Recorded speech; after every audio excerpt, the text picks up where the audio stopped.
Welcome to Valley Queens. Tonight we will be talking about the history and future of Black teachers in America with Dr. Sheryl J. Croft. She is an associate professor of educational leadership in Bagwell College of Education of Kennesaw State University, director of the Doctorate Educational Leadership, and director of teaching in the Urban South. As a veteran practitioner with over 35 years in education, she has served in every level of leadership from principal to assistant school superintendent. As a scholar practitioner, her work is informed by and lies at the intersectionality of informed practice and research that seeks to improve educational opportunities for students marginalized by systemic inequities. Most illustrative of this work is her co-edited book, Living the Legacy of African American Education, a Model for University and School Engagement, that exemplifies how past paradigms may be used to mitigate and inform contemporary leadership paradigms. Welcome to the Valley Queens podcast. We have here with us tonight Dr. Sheryl Croft, and she will be speaking to us about the history of Black teachers and the current state of Black teachers and what we can do in the future to be able to encourage the growth of people of color in this profession, as well as in education. So thank you so much for being here. You're welcome. Thank you for having me. And I just wanted to start with where we are right now, which is nationally and in New York State specifically. Our pool of Black teachers tops at 20%, right? Was this always the case? Absolutely not. Um, Prior to Brown, there were about 2 million teachers, 82,000 teachers who were teaching 2 million Black students. And this is particularly in the South, the segregated South. And because of segregation and the Jim Crow laws, Black students had to be taught by Black teachers. And so I never saw, and let me just say this, I'm a product of both worlds. I was educated in the segregated South, in segregated schools. And then when I finished school and went on to college, and I taught in a, and so I saw it before and I experienced it as an educator afterwards. And the difference was drastic. And to make it even more poignant, my first teaching job was in the school where I went to high school with all Black teachers. So when I came back to teach, it had changed so drastically. Not only did we not have a predominantly Black faculty, but it was integrated with faculty, and I hate to say it, who really didn't care very much about the children or about their progress. And so my mission was to replicate in many ways what I saw and what I experienced as a student. So a simple answer to your question is absolutely not. It particularly in the segregated South, the Black children were taught by Black teachers.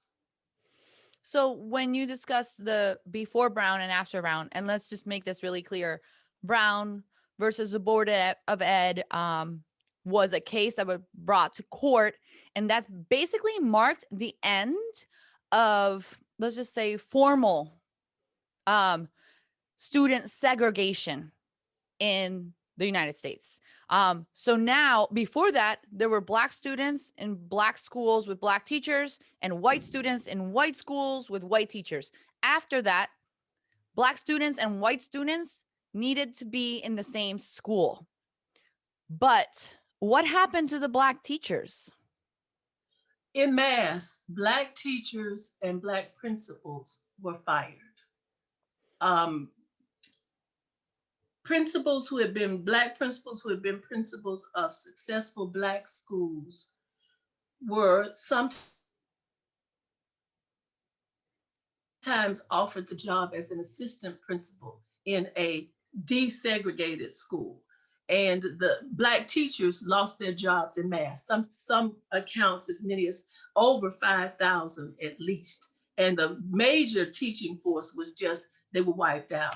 The thought was that um, the Black teachers, because they taught in inferior schools, were incapable of teaching the white students. So only a handful were able to go into the teaching force. And what's interesting about that is that schools had rituals, and you could talk to almost any person who attended a Black school in the segregated South, and they had some of the same experiences. They had some of the same rituals. They had teachers who had high expectations and aspirations. With Brown versus Board in 1954, and then Brown versus Board 2 in 1955, where the court said they could integrate with all due deliberate speed. The Southern states, all of a sudden, they put the brakes on, and what they actually started trying to do was to establish a dual system in reality, what they should have had before, right? But they tried to bring in equity and equality in the buildings and that kind of thing, but they found it was too expensive. So, given this expense, they just closed many of the Black schools and Mm-hmm. then bused the Black children to the white schools where they were not welcome and where many of the children thought that they were inferior. Many of the teachers thought that they were inferior anyway. So when we have this en masse um, firing of Black teachers, and also I want to add to that obviously the Black teachers that were are still working in the integrated schools, there was also retention issues as well. Um, so what did we lose in terms of Black education when we integrated the schools and there were no more Black teachers? Like, what did we lose? Like, that's what we don't know, because a lot of people Right, haven't even heard of this or experienced that. exactly. We already in the community had aspirations. That was an integral part of our education. Every day in every class, the teachers inspired you. They told you you could be whatever you wanted to be. We also had advocacy. They advocated for the students, for us to have the best things. What we did not have and what we thought Brown would give us was access to resources. And that's what we thought Brown would do. And instead, in the Lost Education of Horace Tate, he said we got a second class citizenship, a second class education, because we thought we were going to get the same kind of education that was afforded the white students. But in fact, we got a far, far, far more inferior education than what we had been experiencing. The teachers had high expectations every day. Like I said, they would inspire us to do better. And the mantra, I don't know whether you've heard this or not, but we were told you have to run faster, you have to run harder, because you're starting behind the race line. When the bell rings, they said the other students have already taken off, but you're going to have to run faster. And that was something that was deeply ingrained in us. So we lost that. We lost our communities. And I think it's Yeah. interesting. Gates talks about the striated community. Irvine talks about the community. But in my community, where I grew up, segregated community, I could point to Dr. Smith's house. I could point to Dr. Davis' house. I could also point to Mrs. Morris's house, who was a teacher. I could point to someone else's house whose mother was a domestic engineer. I guess that's what they call them now, right? Everybody, it didn't matter, lived in the same neighborhood. And I guess the reason I bring this up is because if everybody is living in the same neighborhood, then the education that is good enough for Dr. Smith's daughter has to be good enough for my father, who was a postman, or for another student's mother who was a domestic engineer. The level was the same, and the expectation for all students was the same. I think that's one of the critical things that we don't have now. We lost the community respect. And now, as soon, I won't say as soon as, because everything is a gradual process, but people moved out of the community. And when they moved out of the community, the resources moved out of the community, the respect moved out of the community. And then, as it is today, you have the resegregation, but the resegregation is different because you have predominantly poor Black and brown children and families in these communities. So you don't have the middle class and the upper middle class to sort of buffer and support. The bottom fell all the way to the bottom with desegregation and integration. So before we discussed what Black students and actually Black teachers as well in the Black community benefited from, and the fact that the issue was that there was obviously a lack of systemic resources available, and then Brown versus Board of Ed happened. So what happened to, so what are the students facing now after Brown versus Board of Ed? Like immediately after, what was the change? What was the if there was a drastic change? Right. Yeah, there was, well, it took years for the desegregation to take place, right? And so as it gradually took place, you had fewer and fewer Black teachers, fewer and fewer Black principals. And like I said, you had not the demise, but you had the Black community. It wasn't destroyed, but it was damaged. I think that's the best way to put it. It was damaged. But what in the wake of Brown, you had teachers who were teaching children that they didn't care about and who they saw as inferior. And so they treated them as inferior. You had fewer children who were in the advanced classes. You had more children, particularly the African American boys, who were more severely and disproportionately disciplined. You had more children, particularly African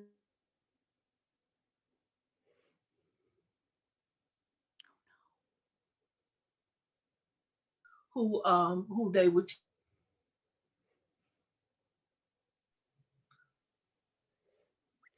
Can you repeat the last part, your last sentence, because I think it cut off a little. I said you had the Black boys who were disproportionately disciplined. You have fewer children in the advanced AP classes. And I said, and it's because the teachers cannot see the humanity of the children. If I can give you a kind of illustration, and this came out of my class recently, there are two scenarios. One was a first grade little boy who urinated in the water fountain. Why? We don't know. Okay. The other was a seventh grade boy who deliberately took an eraser and threw it deliberately at the teacher and hit the teacher. Mm-hmm. One student was expelled from school. The other was suspended for 3 days. The one who was expelled was the first grade little boy. Mm-hmm. The one who was suspended for 3 days was the seventh grade boy. This first grader was Black and the seventh grader was white. And you have to ask yourself, where's the equity and where's the justice in that kind of disproportionate discipline? My students do equity audits frequently in my classes. And the one thing that is startling to them is the disproportionate discipline of African American and Hispanic boys and girls. Even when they are like 13% of the population, they will represent as much as 70% of the discipline referrals. And so that tells you, if you're looking at that, that there's a disconnect somewhere between what the teachers expect and the children. And a lot of researchers talk about cultural synchronization, and I know that's a kind of a term, right? and and what it means is that the teachers are out of sync with the culture of the students. One of my students recently commented that when a black child laughs, a teacher will report that black child to the office for being loud and disrespectful, just for laughing, just for laughing. But if she understood that the student was just laughing, not at her, but with a group of peers, then she wouldn't necessarily report the student to the office. What she tried to do is redirect that student and use that as a teachable moment to teach the students how to behave. And that's one difference that I've seen when during segregation, and this is documented in Siddle Walker's research, in Tillman's research, in Irvine's research, the school believed in extracurricular activities, and Mm, they exposed the children to as much as they possibly could. And the idea was that we are going to prepare you to succeed in a world that is not now available to you. And to right. be able to succeed in that world, you're going to have to be familiar with all of the sort of mores, all of the sort of social kinds of things that you're going to encounter.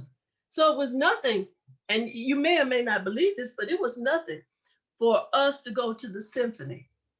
Every year we went to the symphony. The whole school, from the time you were third grade on up, because they wanted us to be exposed to that kind of culture, if you will. And granted, it was Eurocentric, but there was method in the madness. It was Eurocentric because they fully anticipated that we would go forth and we would be full participating citizens in a society that was dominated, right, by the Eurocentric app. I'm losing the word, but by Eurocentrism, right? Right. And so they prepared us. Another large part of it was civic responsibility. They taught us that we were to be good citizens. They taught us what it meant to vote. Every Mm, senior class was registered to vote. That didn't happen by happenstance. That happened because of a network that trained principals and teachers on how to best work with Black students. And I can talk about that, later on if you want me to. no, that sounds good because all of a sudden now we're talking about right after um Brown versus Board of Ed, and then we're talking about current the current state of Black students. For example, like we were talking about disciplining, right? Still, Black children are penalized a lot harsher in schools than white kids, especially Black girls currently. And this is not only a national trend, this is also a trend that is happening in our own towns. Also, differential state test scores, as well as absentee days, number of absentee days, things like that. So, my question is from 1955 to now, what progress has happened? I say very little. Okay. I would say very little. Between the 1960s up until the 70s, the achievement gap almost closed. And if you Oh, think about the 1960s, with Johnson's Great Society and hmm, War on Poverty, he put in place systemic structures that would help the disadvantaged. You think about Head Start that came yeah. under Johnson's program. If you think about the Pell Grants, that came under Johnson's program. I was a recipient of a Pell Grant. That was the way I was able to go to an elite private school. After that time, the 70s, and Scott Baker talks about this, the paradox of desegregation, how all of a sudden they started wanting to have accountability and testing.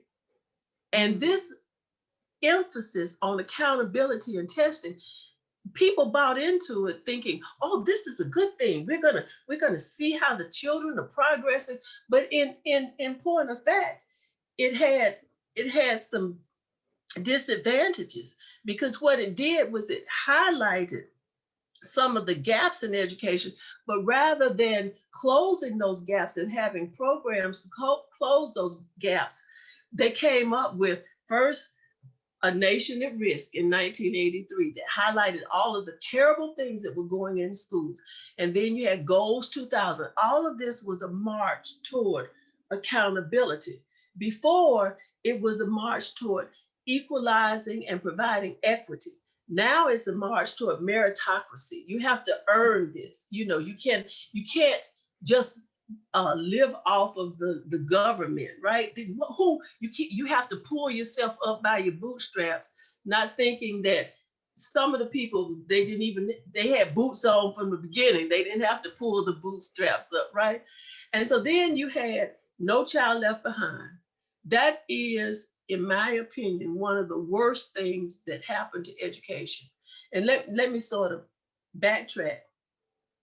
Prior to Brown versus Board, the segregated schools had autonomy.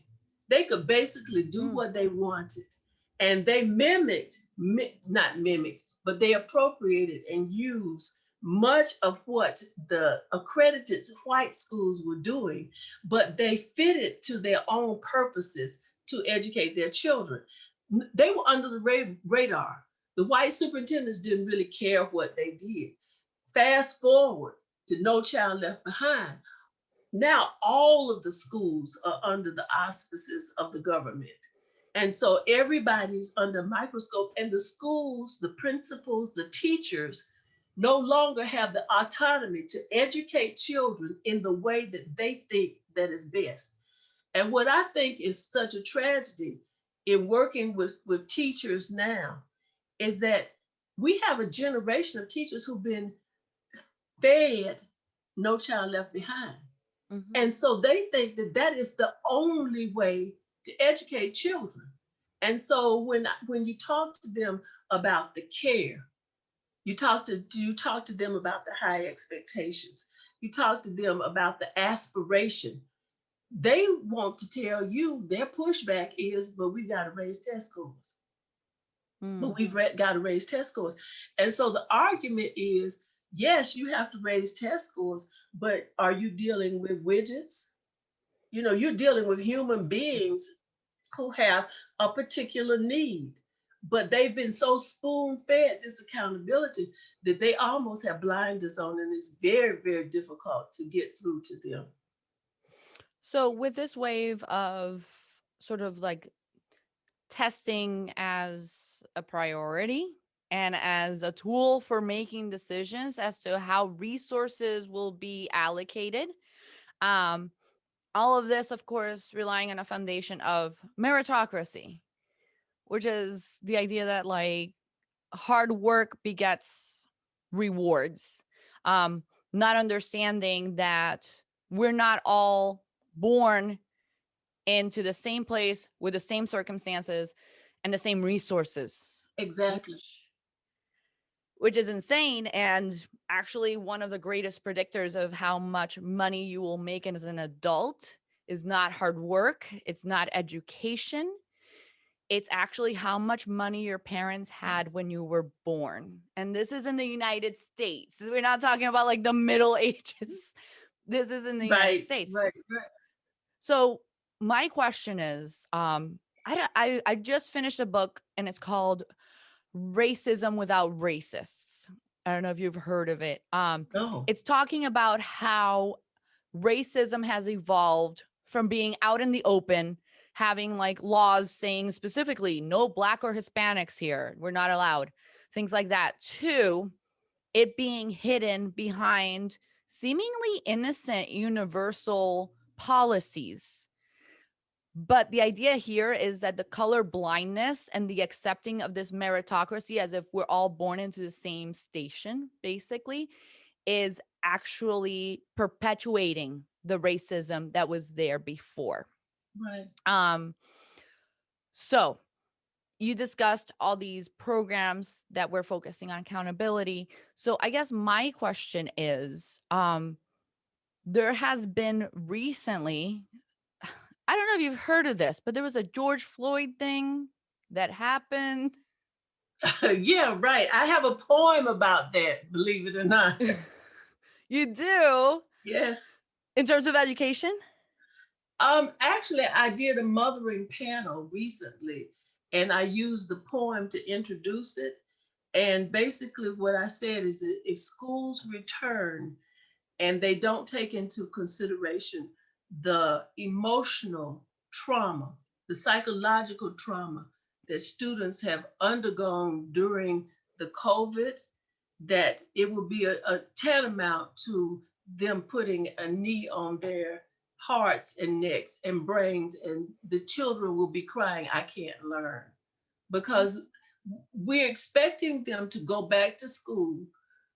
Some districts are already testing them when Yeah. they know that the students have been out, when they know that there has been a wide gap in the access to the technology, and that the most vulnerable populations have probably been at home, one because their parents have been afraid to let them go to school during COVID, two, because the parents would want to stay there with them. And then many of them did not have access to the technology.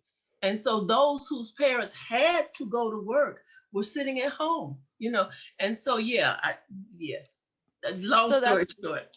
no, but that was my follow-up question because with all these policies after board Brown versus Board, it seemed like they were very universal policies. It's all about like all the children. We have to take care of all the children. This is benefiting all the children, ignoring that different children have different needs Right, and different right. demands.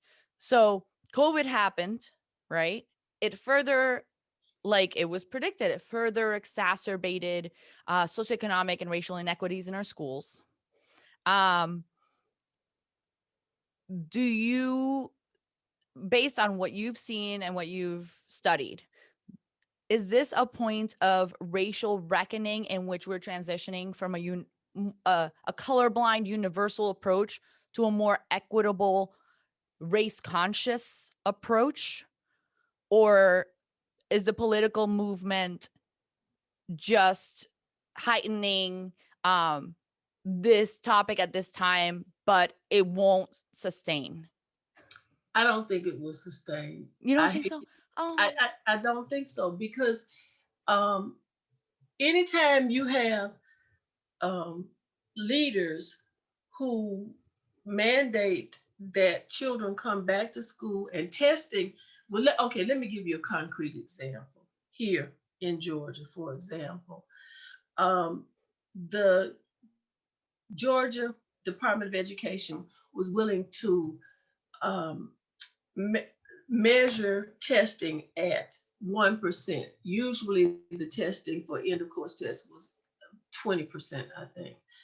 And there were some people in certain districts, predominantly white, who said, no, we want the test to be at least 10%. Now, why would they do that? I don't know the rationale for it. I can't fathom why they would do that, knowing that there were so many children who would not be able to test well unless they wanted to exacerbate or highlight the differences in the student achievement. So just that one small example tells me that we're not ready to deal with the inequities. All COVID has done is widen the gap. Now, some districts will come back and they're going to offer summer school for the students to catch up. And if they don't catch up in the summer, some districts have advocated for holding children back a whole year during COVID. Now, these are educators who are supposed to care about children. And if the educators don't care about, well, I won't say they don't care about it. But if they could have such callous policies, then what do we expect from everybody else? So I'm hopeful. I'm always hopeful, but I think that there are a few people who understand what is going on, but not enough who can really make a difference. Well, historically, you've seen, at least in the United States, whenever there is some sort of racial progress, there's a huge backlash. Yes, yes. So You right so right. now, what we're seeing is, including the Board of Regents in New York, they put out a DEI, a diversity, equity, and inclusion call to action, um, which was just a draft. No accountability measures. So it was pretty toothless. But besides that, we've been seeing a lot of schools, even across the nation, starting to form DEI committees, diversity and inclusion committees, as well as other organizations such as PTAs and other parent groups or civic groups. Is that the solution? Okay, so those those efforts are good, but they only go as far as what you said, accountability. You have to have people who are willing to get in, who understand the problem, who appreciate the problem, and who are willing to take the risk to confront the policymakers, who are willing to take the risk to inform parents. Parents are the greatest advocates that educators have. And they're the same advocates that were used successfully prior to desegregation, because the parents and the schools had symbiotic relationships. What the schools needed, the parents advocated for. And I can talk about how they flipped the model of parent engagement. But we need to have parents involved, we need to have educators involved, and need to have the politicians who are sympathetic, who get it, involved as well. We need to have the people in the higher ed. Otherwise, what we do is have diversity statements, right? And we check boxes. We say, oh, we had a conference, check. We have a diversity statement, check. But the real work happens from the ground up. I'll give you a concrete example. When I became director of a program, there was one African American student in the program, period, out of 13. This is a higher ed program. And I said, something is wrong with that. You mean there's only one African American student who can qualify? When I took over the program, we still had the same criteria, but all of a sudden I'm seeing these students pop up who are well qualified, well over. And now our program is about a third minority, a third Black students and Hispanic students, and then the rest are white. But think about all of the students who might have wanted to apply to the program and who were denied, and on what basis. So I'm using that as an example to say we have to have people who have courage enough to get in there and do the hard work to advocate for the student. And I may be using Hispanic. Am I supposed to say Latinx? Different. It depends. It Okay, all depends. right. Yeah. I want to be correct, right? Okay, so That we have to do that. At AERA this year, we had stakeholders, we had partners talking together. And that's I think we have to bring the community back together.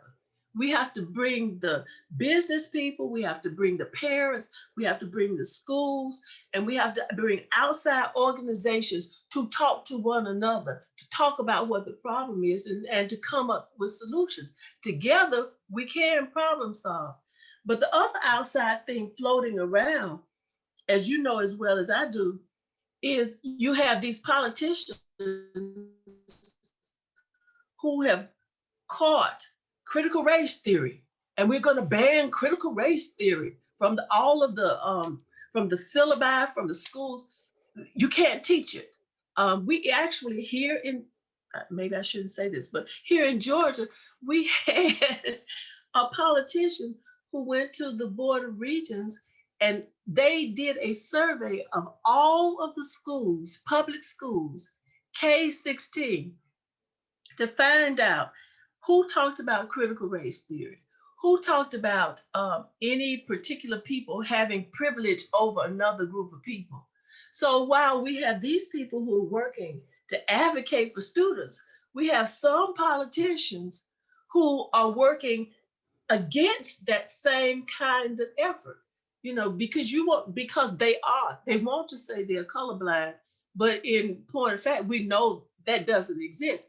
um, you How do can't they be know how to stop at stoplights if they're colorblind? exactly. Exactly. you know and I tell some of the teachers, I said, one of my students said, well, I'm colorblind. I said, there's no way you can be colorblind. I am not the same color that you are, and you know it. And then she just said, oh yeah, that's right.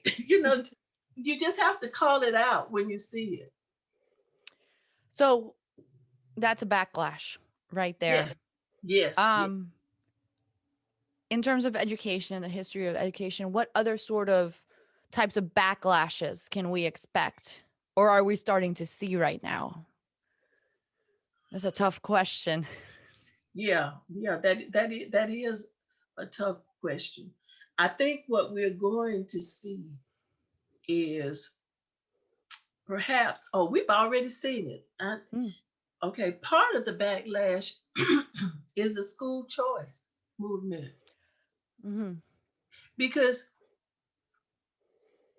at least I can speak to Georgia, and I can also speak nationally. School choice became a big item. Politicians were saying, well, we want your children to have the best education.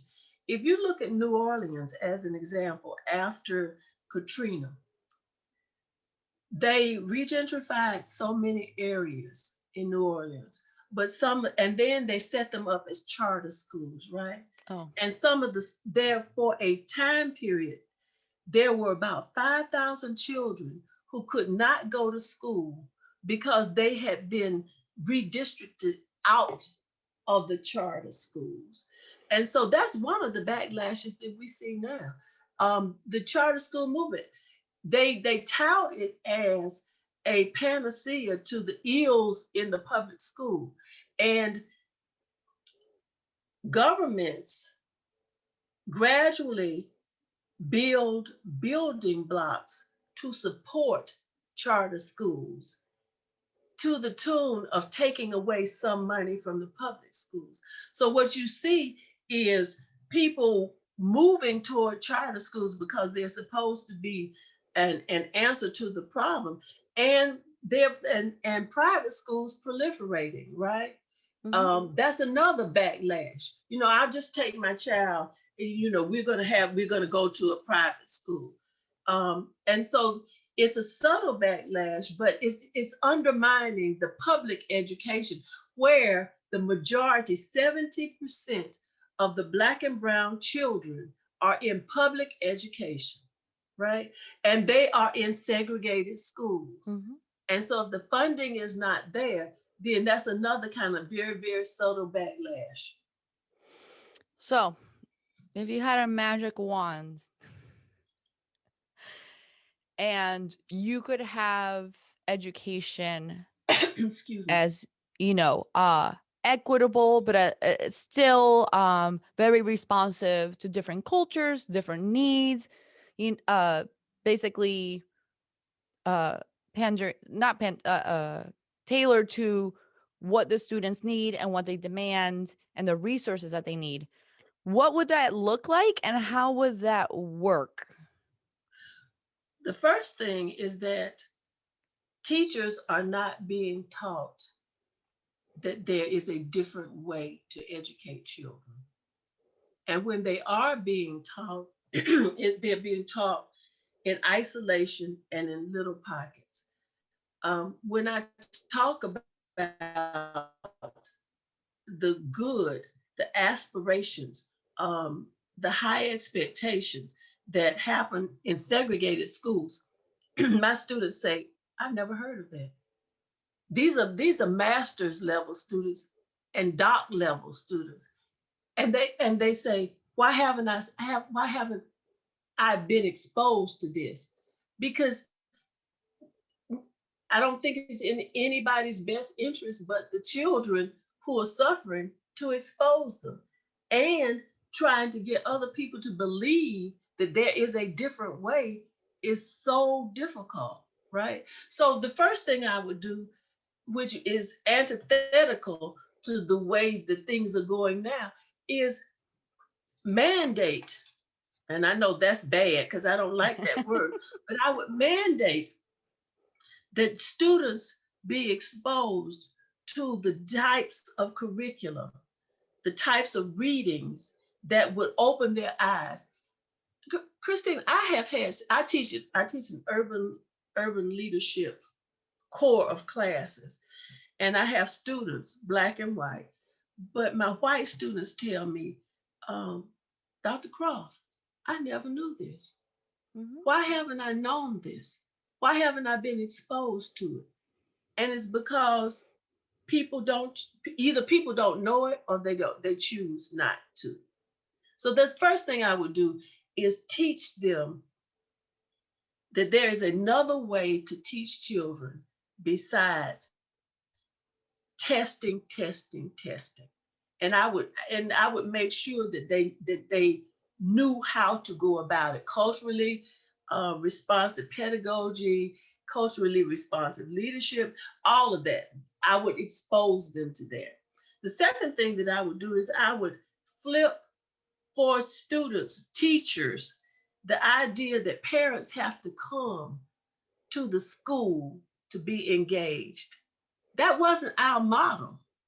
The model Yeah. during segregation was that the parents sent their children to school and trusted that the school was going to do the best thing for the children.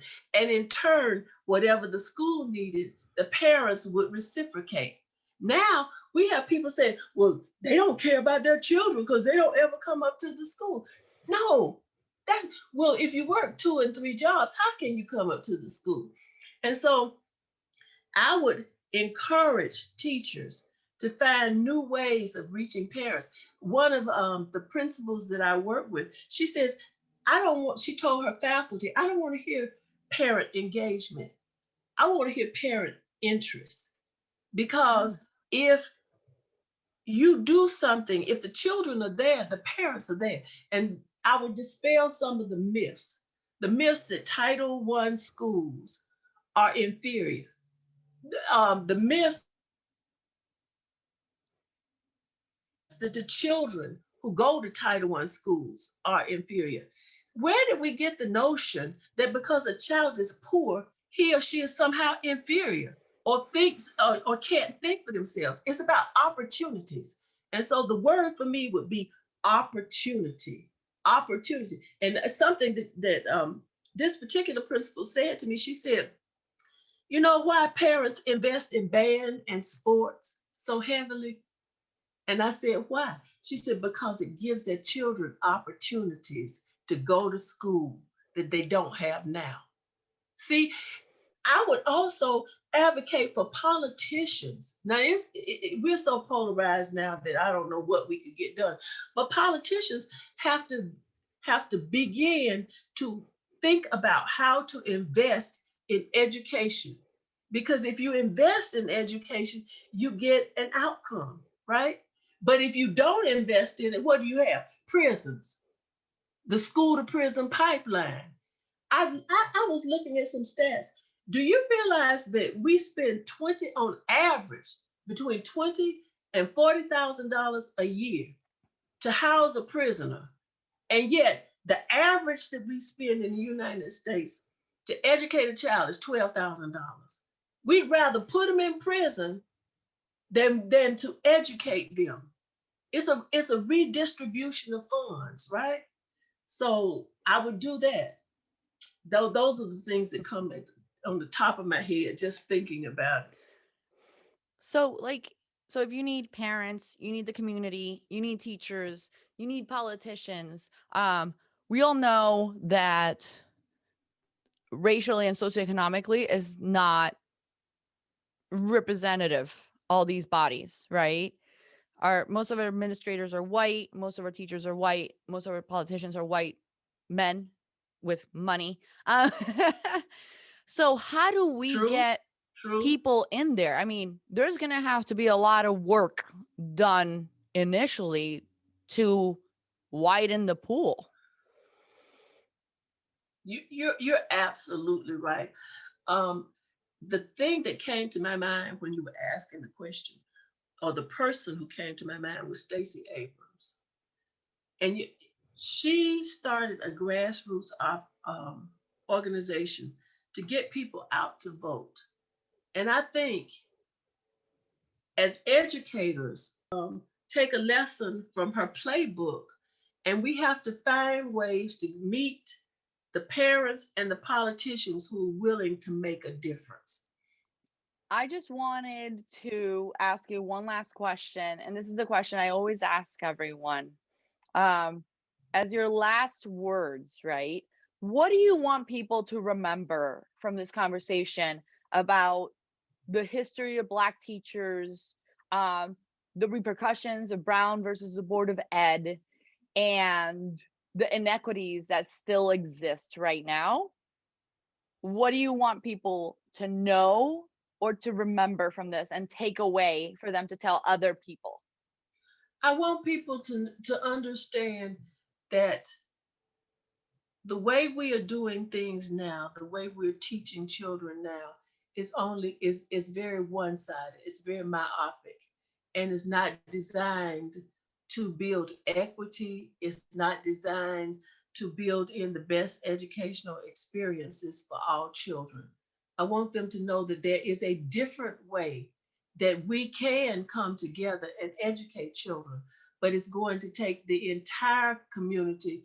And to use a kind of overused phrase, it will take the village, but the village has to wake up, and they have to understand that what they are, what they have been exposed to, is not designed to help all children, and that the historical model of the way teachers taught during segregation is a good place to start for all teachers, whether the children are black or brown or blue or purple, for all children.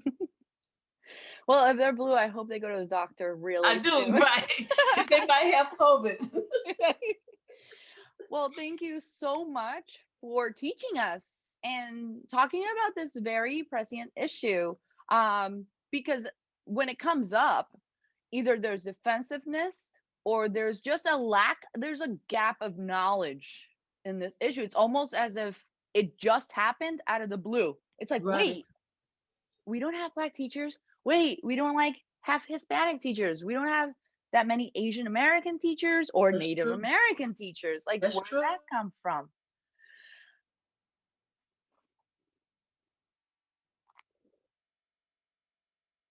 I think you're frozen again. Oh, Okay, there you we're are. back. Yeah, you're back. So thank you so much for teaching us about this. We're very grateful. Hopefully, people will listen to this and sort of contextualize where this is coming from and where we can go and how we can address it in the future. So, yes. So I hope you have a good night. Be safe, stay healthy. Chris, Oh no, you're frozen again. Hold on 1 second. Let me see if I can see you unfreeze. There you go. I see you. What's up? okay, will I be able to see the finished product? Yes, I can. I hope you're still listening to me. I can send it to you before I put it up. It's going to be edited, obviously. That's fine. It probably needs to be. Yeah. Um, but thank you so much. This was really informative, and it's good to contextualize things in a historical way, because not only does it teach us how it came about, but it teaches us like, hey, if you're not changing this, this is what's going to continue to happen, you know? Right, right, right. And Well, it's funny that you're telling me that you teach your students and they're like, oh, I didn't know this, you know? ex- When I used to teach at Baruch, I used to tell my students this, because they were like more like intro classes. They were like social psych of gender, which was fun. right, Leadership and managerial development, really fun classes. And at the beginning, I used to tell them two things. I was like, first of all, you think you're coming here to learn? You're coming here to unlearn all those things that you thought were true that you didn't even know you learned throughout your life. This is exactly, an unlearning process.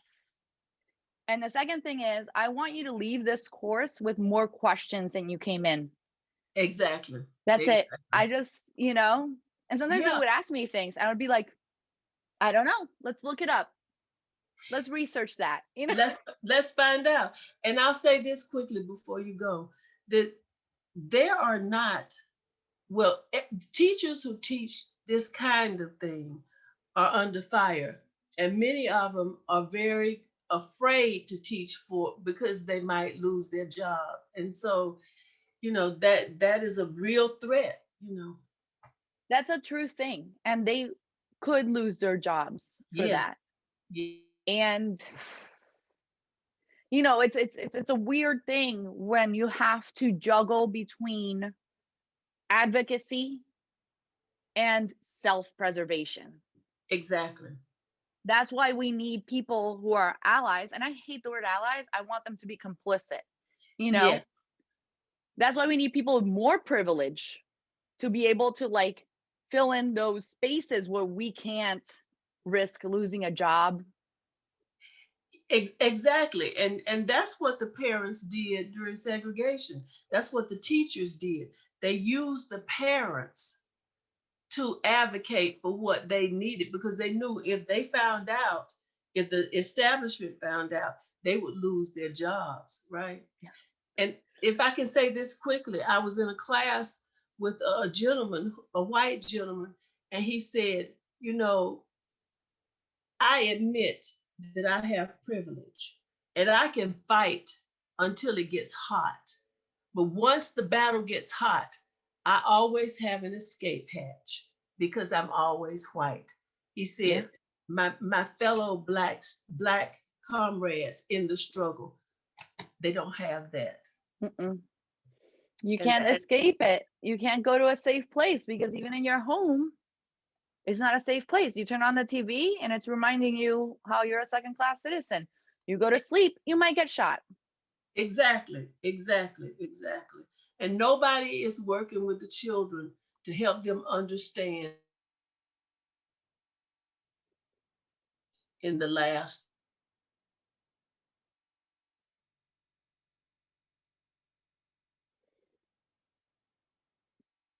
Oh no, you froze a little again.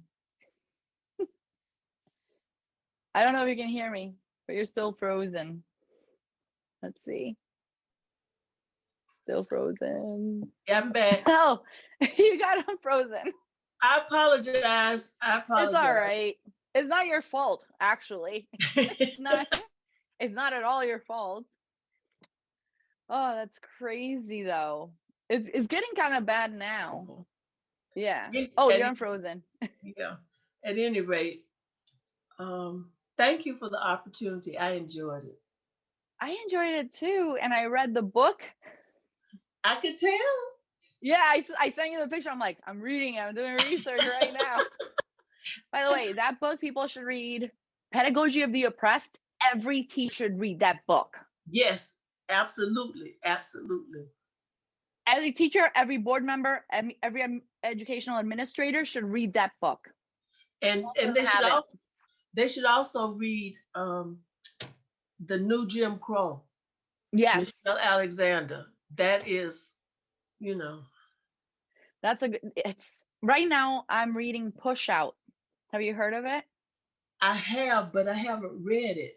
Yeah, I'm starting to read it right now. I'm listening in audiobook. That's how Right.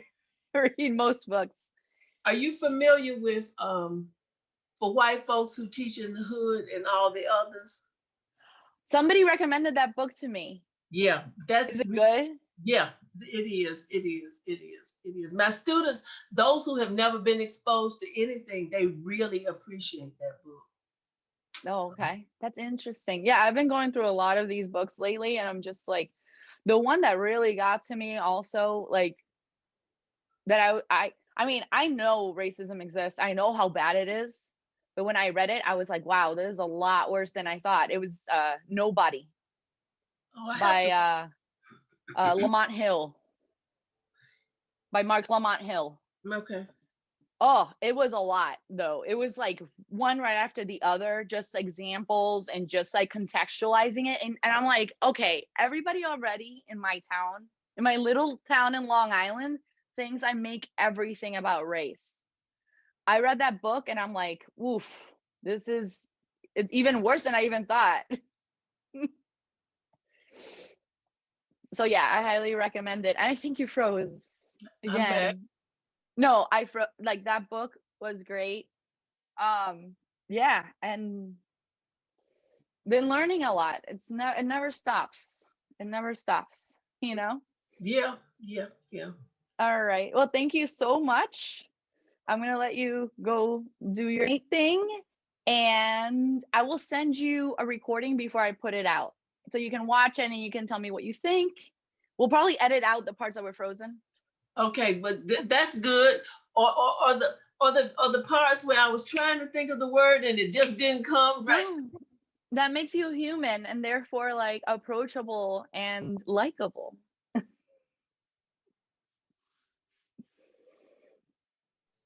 I think you're frozen again. Oh, there you Yeah. go. We'll just say good night, huh? Yes. Thank you so much. And I'll send it to you. All right. Thank you. All Good right. night. Good night. Thank you.